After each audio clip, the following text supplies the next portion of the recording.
There is apprehension and uncertainty over the state of aviation fuel purchased for operations by airlines in the country today.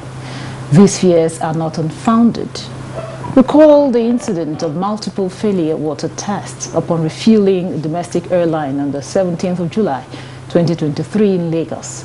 Another incident of APU shutdown due to heavy water contamination in Yola on 7th of July still in 2023. Yet another incident of APU shutdown during engine start due to fuel contamination in Abuja on the 28th of April 2023. And an in-flight engine failure following fuel filter bypass also in Abuja on the 30th of April 2023. In all these, one airline has received the axe for this negligence, sending a message that managers of Nigeria's aviation industry are not taking these developments lightly.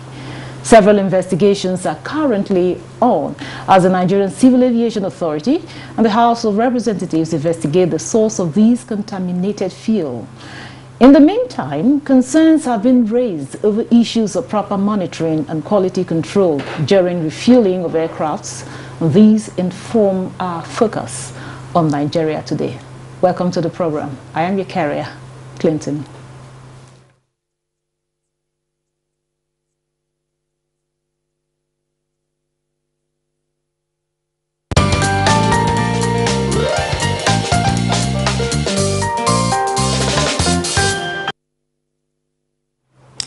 With me in the studio to discuss air safety and adulterated aviation fuel is Engineer John Abegunde, an aviation fuel handling consultant. You're welcome to Nigeria today. Thank you. And also with me in the studio is one of our regular faces on the program, Godi Ike, an aviation expert. Thank you very much. Good to have you, Godi. You know, I always comment with that your smile. You give me that smile. All right, okay. However, I'm starting with you. Oh, my dear viewers, please welcome to the program. Now, Engineer Abegunde, it was quite horrifying for many Nigerians to watch water, you know, being drained from the tanks of an airline. How dangerous can, you know, this be? And is water actually supposed to be in the aircraft? Oh, well, many precautions that are taken before you get fuel onto the wing of an aircraft in the design and the applications of aviation fuel handling is because we have to remove every water in the product. It is anticipated that water can be in the fuel. Even from the production, there is water in the fuel. And then from our practice, we know that we have to remove it to less than 30 parts per million. That is when it will not be significant of any danger. So there is many precautions that we have that suppose that kind of an incident supposed not to happen. So it's absurd to see such a situation. Now, Godi, having had what Engineer Abegunde said, you know, we've had, you know, 4 incidents of contaminated fuel, and just this year alone. And this indicates that there's something wrong somewhere. What possibly could be wrong? But yeah, UK, a nation that refuses to use its researchers and professionals will always wallow in ignorance and at the same time suffer the sort of unnecessary hullabaloo that we have of this case. You know why I call it unnecessary? Water in especially Jet A1. Water in Jet A1 is undesirable, but at the same time unavoidable. Undesirable and unavoidable? Unavoidable. How because so? You see, the nature of the product itself is such that at certain temperature it dissolves water and mixes, you know, like a chameleon that will get into a green grass and change green and goes to a black and change black. That's no other way to explain it to you, just as chameleon. That's exactly what happens with water and the jet A1. At certain temperature, as a matter of fact, when airplanes are right up there in the sky where you have ice cold temperature, it goes as bad as forming ice droplets that can even block the pipes. But airplanes are, are designed well to take care of those kind of situations. So you'll find that this sort of thing is not happening because somebody willfully is sabotaging the system. No. It's all about the fact that those that are running the tank farms haven't consulted and don't even know the nature of the thing that they are selling and how to protect it from certain levels of temperature, whether high or low. There's a particular temperature that it should be so that it will all be aviation fuel, even though naturally it contains water. Oh, I see. Yeah. So once the wrong temperature takes place, you find water,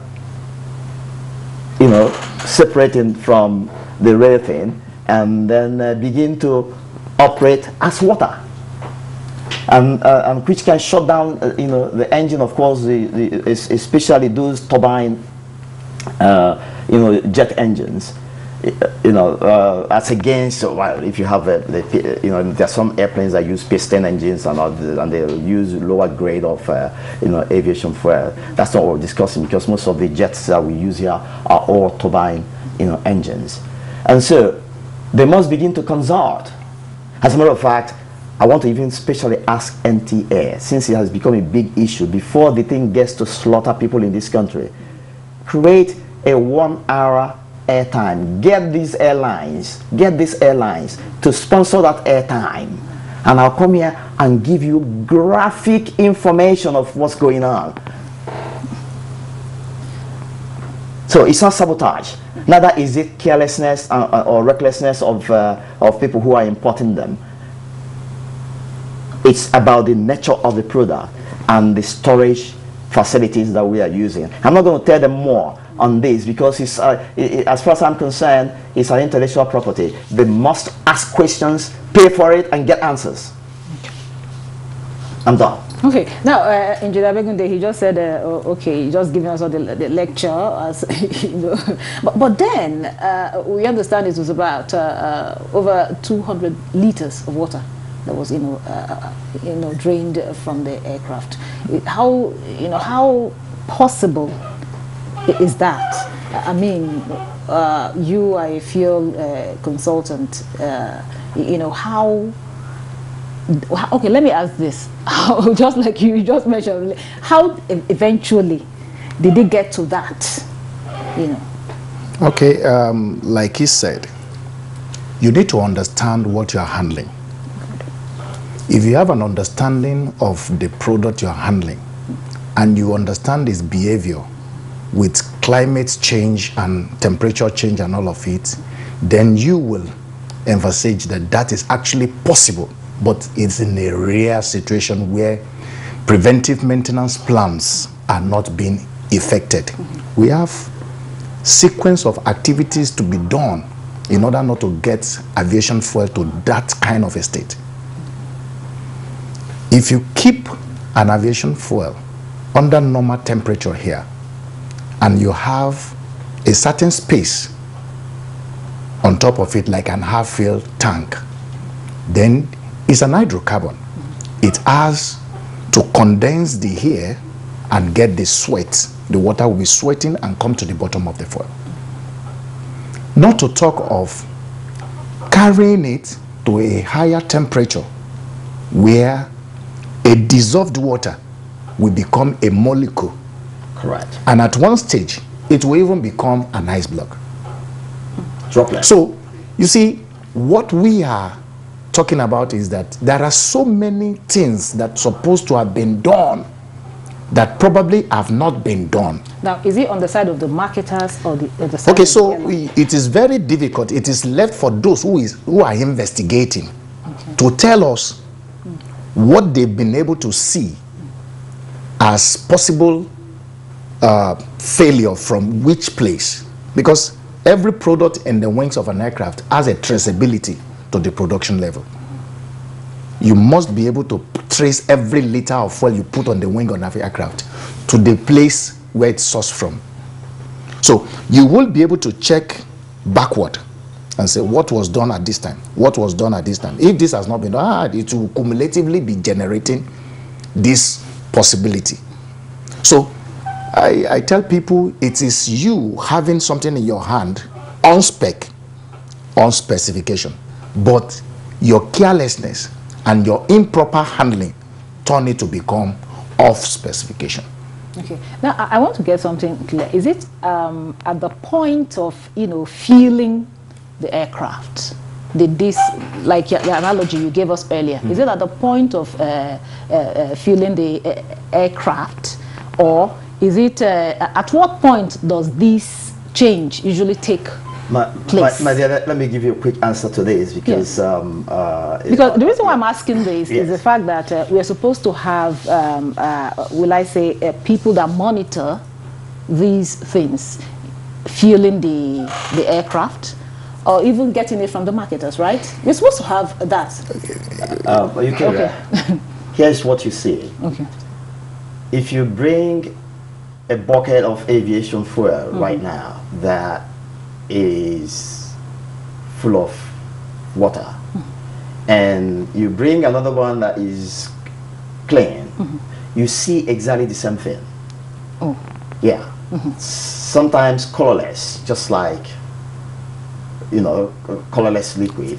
Other times something slightly brownish, just slightly, very slight. I'm trying to recall what name to give that kind of light, very light yellow color. That's what you'll find. And either of the two colors represents aviation fuel. And until you use appropriate equipment to test, either before you lift from the tank farm or before you put into the airplane, with your natural eyes, you will never know. Okay. You will never know.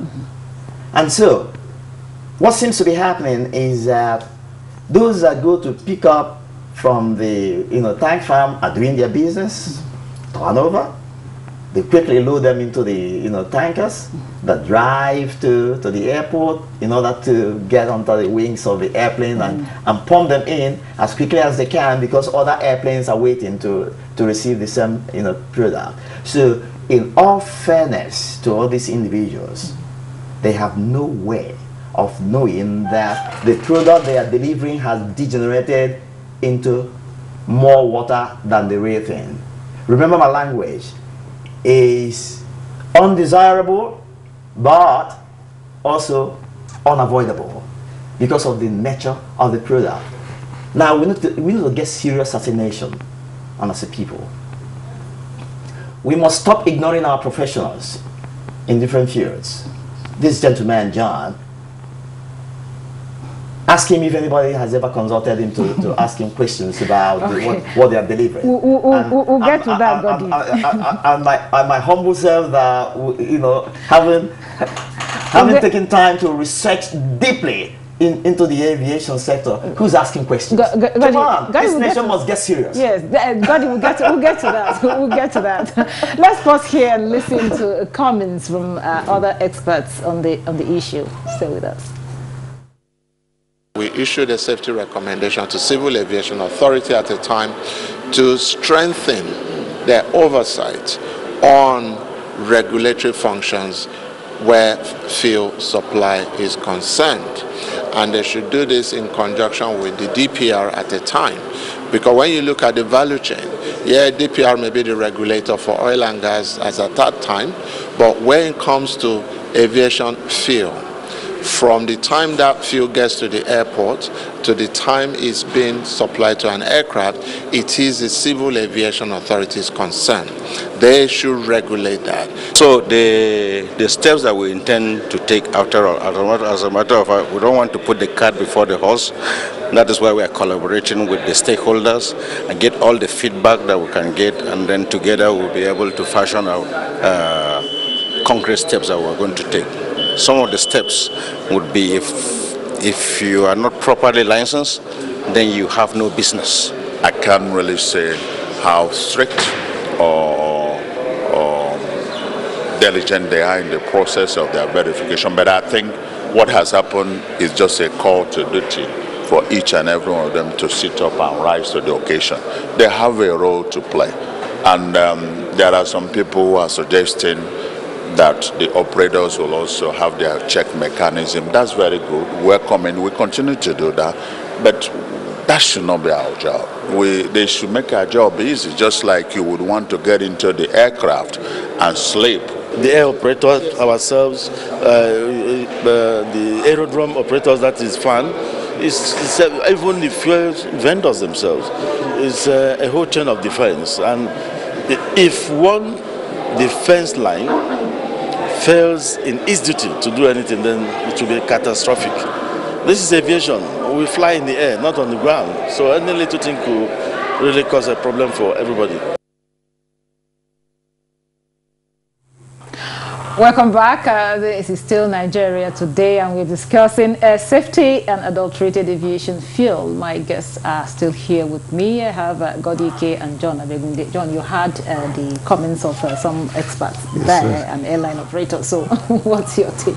Well, I appreciate the comment of the need for everybody to sit tight and begin to review all we are doing and close all the gaps. I believe that the airliners has much to do, even more than the people who are given the fuel, because it is the IATA, the international airliners, that has helped to sustain the standard of aviation fuel handling up until now. They took it upon themselves to make sure they audit the depots, the company who they want to get fuel from per time. And if you are not seen to be green, they will not patronize you. And they don't leave it at that. Because what we are talking about is me putting probably a 10,000 liters of fuel on board an aircraft that has 20,000 already. So, just because I want to put 10,000 on top as a top-up, probably you come from Yola, you come to Lagos, and you need another just 5,000 liters to be able to complete your trip to your final destination of probably nice stopping in Abuja. So, what happens to the quality of the fuel that is already on board before I had my own 5,000? The commingling that we try to guide against in the practice of our individual depots will eventually happen on board of the aircraft. And so this is why you see the person who fuel in Lagos and the person who fuel in Abuja, there's no way you can actually know, except the airliners take it upon themselves to check what they are adding at all time. So at the foot of the aircraft, the provision has been made for quality assurance processes, that you check the fuel that is being transferred from one containment into another containment. That's what we do. When this product is being loaded from shore depot, definitely from Apapa to everywhere in the country, because the fuel that we use in Nigeria today is presumed to be all imported, as Nigerian refineries does not produce accepted ATK. So, if the truck is bringing it from Lagos, from my depot in Lagos to Abuja, immediately he arrives, I want to be sure that what he was loaded with has not deviated in quality from what is going to drop for me. I have to check first. So before I put from my tank into my Bowser, I will check again. So before we put from Bowser to the aircraft, owners, the airline should please check. We are not trying to shift anybody. Everybody, because you're going to sign that you acknowledged that the quality and quantity of product and services rendered to me is acceptable, and you put your signature to it. You think all these processes are not being followed? I think something is missing somewhere, okay, because there are instruments, there are systems in place to check this thing not to have happened. Oh, okay. So just like the DG NCAA said in the meeting yesterday, I appreciate we need to accept that there is tendency of human error, there is tendency of system failure, but what happens to all our things put in place to check those failures? Godi, yes. What measures, we're looking for the way forward, what measures should be put in place to ensure that this incident does happen in the future? So definitely we're talking about flying in the air. It's not on the road, like where you park and say, okay, let me check my my fuel tank and the rest of them. You know? Last week, I told you on this same program that airplanes are very faithful machines. Very faithful machines, well built. Tells you anything you want to know before they happen. Human operators are unfaithful and more often than not extremely dishonest. That's why planes follow the skies. Otherwise, you had John, a handler. What would it take anybody that is an airline operator, for instance, from having other young experts by the wings of the airplane to use an equipment that is available to check and be sure that the product has not degenerated into water and kerosene? Because it's actually kerosene that we are dealing with here, refined kerosene with a lot of hundreds or thousands of additives to give it special quality to do the job it's doing for those turbines called jet engines. All right? So the short term, answering your question more directly, the short term is having officers kept there to check. First of all, let every Nigerian know that it's not about sabotage. No tank farm poured water into their, or allowed water to get into their tanks. No. Nigerians must get that off their minds. It's not the situation. It's just the nature of the product that those using do not understand, and they are not consulting to understand. And that's what the problem is. So a longer term solution, which is what's happening elsewhere, where people are more serious with the aviation sector. You shouldn't be driving a tanker straight from wherever to the wing of an airplane in order to. There should be airport-based tank that stores this stuff, and then with all the quality, checking equipment on the line, that will make it impossible for water that has separated itself to go along with the real aviation fuel into the airplane. These technologies are all available, and so if we take it now as a long-term project for this nation, we must stop moving tankers straight from wherever to the airplane. We should have another, call it tank farm if you like, not too far away from where the planes are parked, and then piping, put in there with all the equipment that will separate what, if it has degenerated to water and kerosene, to separate the water and make sure that the volume that will get into the airplane is not too dangerous for the engines. It's only when the water becomes too much. I mean, look at that one that was just drained, for instance. That plane successfully made it back. That would tell you that if you had a lower percentage of the water in it, the engine would not even feel or know that any such thing is existing in the fuel. You get to its destination and come back and continue to run. The technologies are there. Again, I say, we must get serious as a nation and as a people. Thank you so much, Godi. Well, that is much we can take on Nigeria today. Our appreciation goes to John Abegwinde, Engineer John Abegwinde, the aviation fuel handling consultant. Thank you so much. Thank you so much. Thank you for coming. And Godi K, an aviation expert. Always a pleasure to share. Thank you so much for your contribution and your time. And to our viewer, thank you so much for always being a part of the program. Don't forget, Nigeria Today airs weekday at 7:30 p.m. on NTA News 24. You can watch this and other episodes on www.youtube.com/NTA News 24 Hub. Once again, thank you for watching. I'm your carrier, Clinton. Have a wonderful weekend.